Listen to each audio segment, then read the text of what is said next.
I want to talk about something that surprised me earlier. Nicolas Jackson and the fee that it would cost to get Jackson out of Chelsea.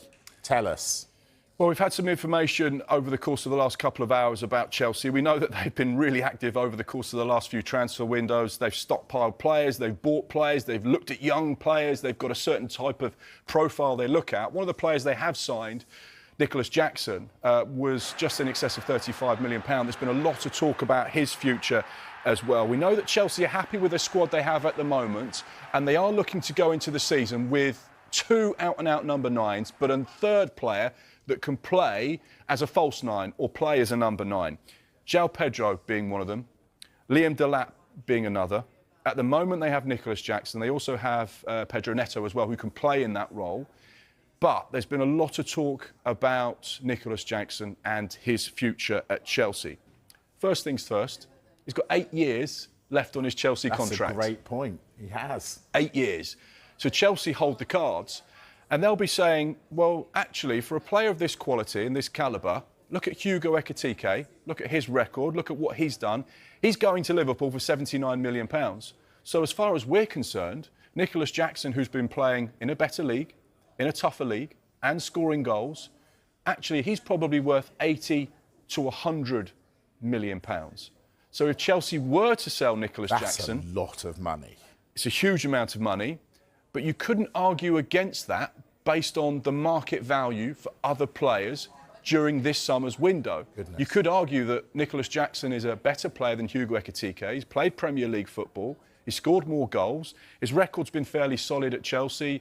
Last season, 10 goals in 5 assists in 30 games. The season before that was 14 goals in 35 games and 5 assists. 80 to 100 million, Mark. Hey. They're having a laugh. You having a laugh? They're having a laugh. Come on, surely. That's where they're at.